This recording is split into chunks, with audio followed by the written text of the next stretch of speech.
Alan decía que los verdaderos pensamientos no se desarrollan. Así aprender a no desarrollar sería una parte, y no la menor, del arte de pensar.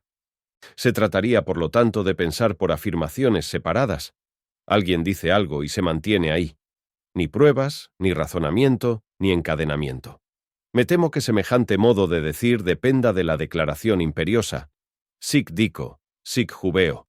En general, cuando alguien dice algo, relaciona implícitamente o no lo que dice con un conjunto ordenado de palabras, de experiencias y principios. Este vínculo de coherencia, esta búsqueda de un orden común, esta progresión metódica por la que el pensamiento se transforma permaneciendo el mismo, es la exigencia de una razón. Un pensamiento desarrollado es el pensamiento razonable. Añadiré que es un pensamiento político porque la generalidad a la que aspira es la del Estado universal, cuando ya no habrá verdad privada, y cuando todo lo que existe existirá bajo un denominador común. Grande y bella exigencia. Desarrollemos nuestros pensamientos. Por supuesto, no diremos nunca nada en contra de la razón excepto para provocarla, pues ella se duerme con facilidad.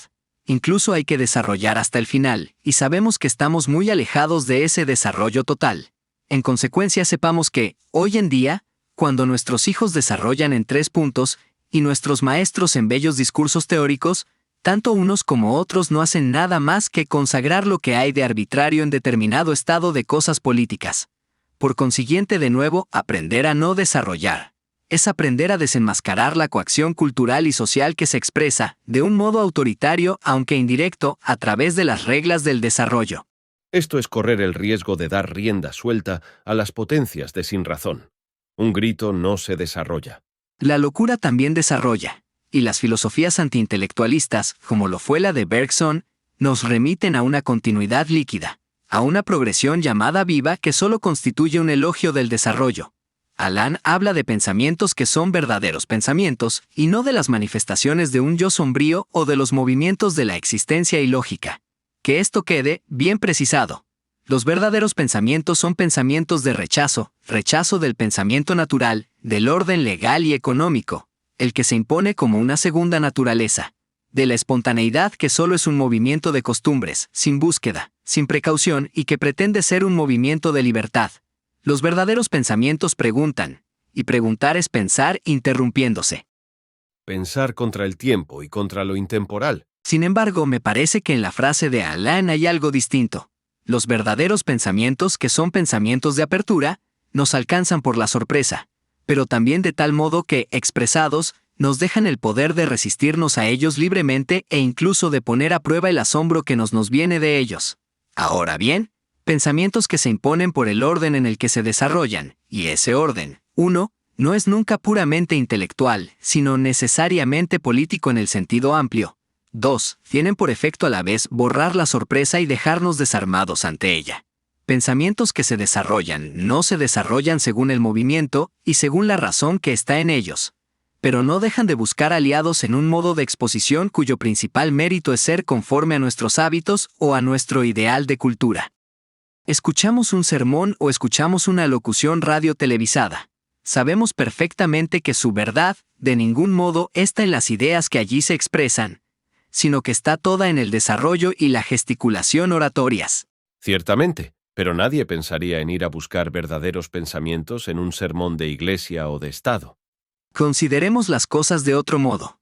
Si los verdaderos pensamientos no se desarrollan, no es porque sean inmutables, eternos y perfectos en su formulación única, sino porque no quieren imponerse. Lejos de ser afirmaciones de autoridad, que desprecian la experimentación y exigen la ciega obediencia, repugnan a esta violencia que hay en el arte de demostrar y de argumentar. La violencia del hombre irracional, entregado a alguna pasión, no es más amenazadora que la violencia del hombre que quiere tener la razón y que quiere que se le dé la razón. El desarrollo contra el cual Alan nos pone en guardia es el de una voluntad de poder. La voluntad intelectual solo es legítima en el juicio, y juzgar es detener y suspender, interrumpir y hacer el vacío. Es decir, poner fin a la tiranía de un habla larga bien ligada y continua. Introduzcáis en una habitación donde discute un grupo, queriendo cada uno discutir hasta el fin y como si estuviese solo, con su razón que quiere comprenderlo todo en su desarrollo. Eso es odioso. Así, Pues, usted desea que la gente renuncie a discutir y empiece a batirse. Deseo que los hombres hablen, pero sin hacer de su lenguaje una forma de guerra, o por lo menos no siempre, puesto que el habla debe ser también lucha. Digamos que el desarrollo es la pretensión de conservar la palabra, no por la amplitud de una voz potente, sino por la amplitud de un continuo lógicamente organizado, según una lógica considerada la única justa, de modo que se tenga la última palabra. El habla que, por el contrario, no se desarrolla ha renunciado desde un principio a la última palabra, de bien porque ésta se suponga que ya ha sido pronunciada, o bien, porque hablar sea reconocer que el habla es necesariamente plural, fragmentaria, capaz de mantener siempre, más allá de la unificación, la diferencia. Alguien dice algo y se queda ahí. Esto significa que alguien más tiene derecho a hablar y que hay que hacerle sitio al discurso. Recuerdo una conversación a la que he asistido, entre dos hombres, por lo demás muy diferentes. Uno decía, con una frase sencilla y profunda, alguna verdad muy querida. El otro escuchaba silenciosamente. Después, cuando la reflexión había hecho su obra, el último expresaba a su vez la misma proposición, a veces casi en los mismos términos, aunque con algunas diferencias, ya sea con más rigor, ya sea con más soltura o con más extrañeza.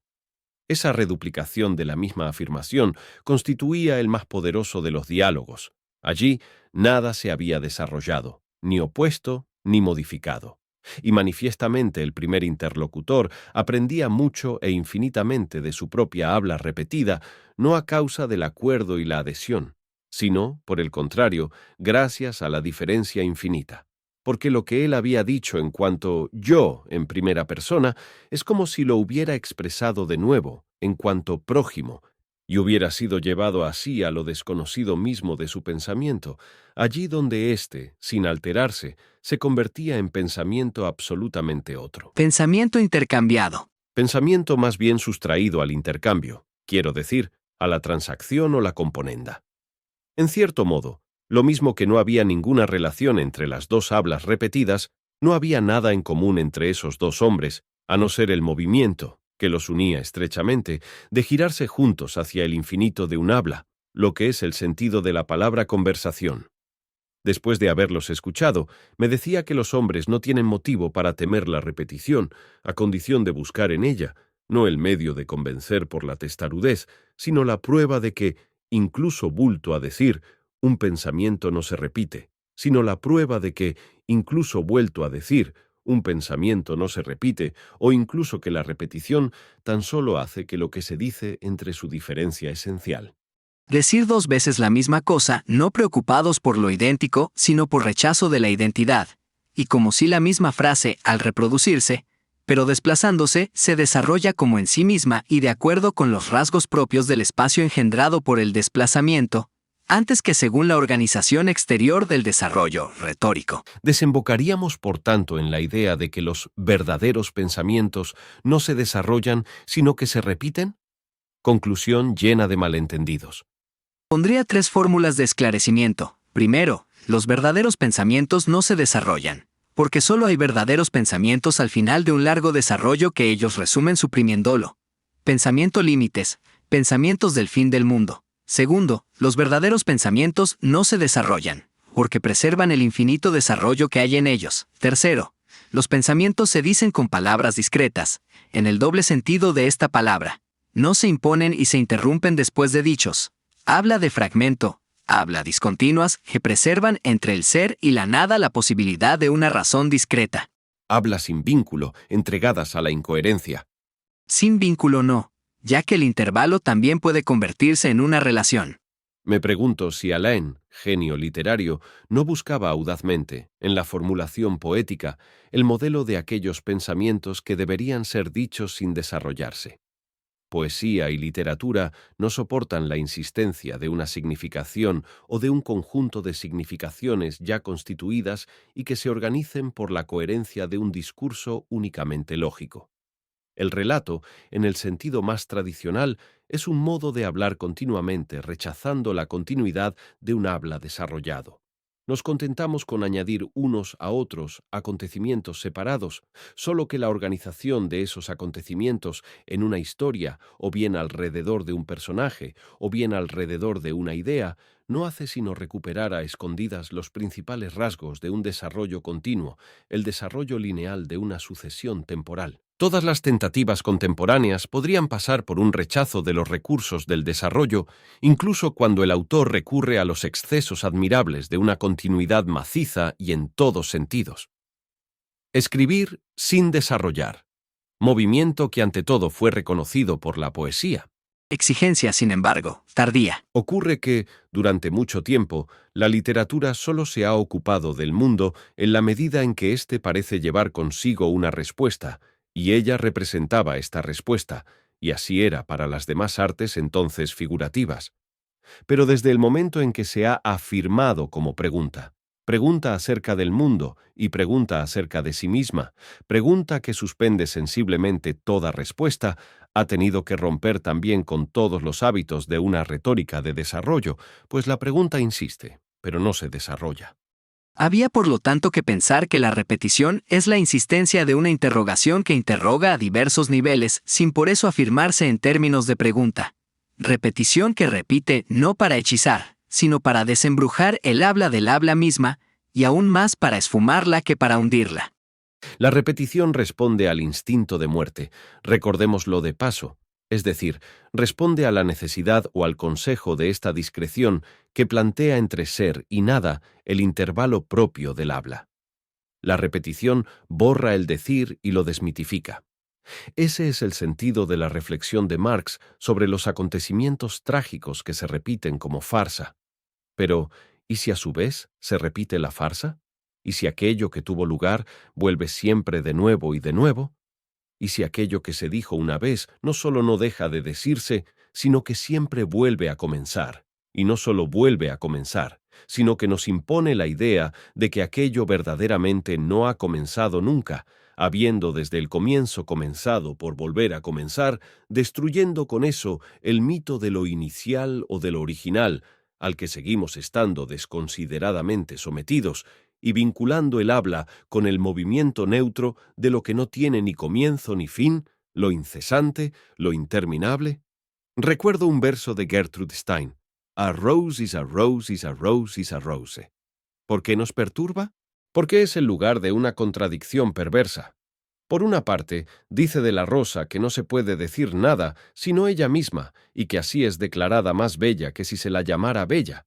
Pero por otra parte, mediante el énfasis de la reiteración, le quita hasta la dignidad del nombre, único que pretendía mantenerla en su belleza de rosa, esencial. El pensamiento de rosa, aquí resiste efectivamente todo desarrollo, es incluso pura resistencia. A rose is a rose. Esto significa que es posible pensarla, pero que no es posible representarse nada con respecto a ella y ni siquiera definirla, hasta el extremo de que, como se ha sugerido, la tautología podría no ser más que la terca negativa a definir. Pero a rose is a rose is a rose. A su vez viene a desmentir el es de la rosa y el nombre que la glorifica como rosa. Para siempre están, ambos, desarraigados y caen en la multitud del parloteo que a su vez surge como la manifestación de toda habla profunda, hablando sin comienzo ni fin. La obra de Samuel Beckett nos lo recuerda bajo todas las formas, y creo que la fuerza secreta de una obra de Nathalie Sarraute está también ahí, en el espacio enigmático de la repetición. El vaivén de las opiniones con respecto a ese libro ficticio, Les Fruits d'Or, del que no sabemos nada, sino que a veces lo exaltan, a veces lo repudian, bien puede dar la impresión de una simple comedia social. Pero el flujo y el reflujo, la extrañeza de ese movimiento de atracción y de retracción, de afirmación y de recesión, de exhibición y repliegue, por el que algo, pero en realidad ¿qué? Avanza tímidamente y luego se retira, aparece y desaparece y vuelve a desaparecer cuando reaparece y se mantiene sin embargo en la desaparición. Sí, ¿qué hay aquí? Si no es quizá el habla misma de la obra.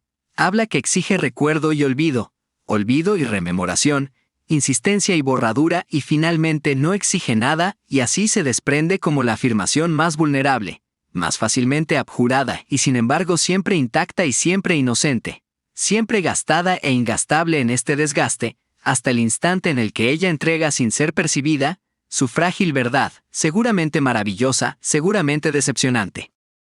Los tropismos eran ya uno de los modelos de esa habla discontinua, breve e infinita. Habla de los pensamientos que no se desarrollan y sin embargo más apropiada que ninguna otra para hacernos entrar, por la interrupción y al mismo tiempo por la repetición, en ese movimiento de lo interminable que se deja oír por debajo de cualquier literatura. Sí, lo incesante, lo discontinuo, la repetición. El habla literaria parece responder misteriosamente a esas tres exigencias sin embargo opuestas, pero que oponen las tres a la pretensión de la unidad invencible. Alan decía que los verdaderos pensamientos no se desarrollan. Resisten, insisten, se dicen con frases discretas, desde un principio ininterrumpidas, luego tácitas e interminablemente repetidas, hasta no ser más que puras figuras de frases. Ahora bien, nosotros mismos, ¿qué hemos hecho sino desarrollar ese rechazo de todo desarrollo y así contradiciéndolo y contradiciéndonos por la prueba misma?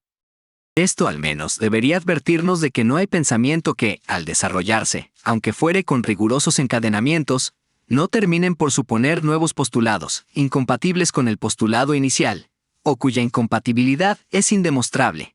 Postulados que, sin embargo, los pensamientos necesitan precisamente para desarrollarse. Más vale, por tanto, mantenernos ahí. Sin embargo, puesto que un pensamiento no es más que el fin de un desarrollo y que para suprimirlo tiene derecho a proponerse, propondré ahora esa apariencia de pensamiento en forma de aforismo. Identificar separando, habla de entendimiento, superar negando, habla de razón. Queda el habla literaria que supera redoblando, crea repitiendo y mediante infinitas cantilenas, dice una única vez hasta esa palabra de más en que desfallece el lenguaje.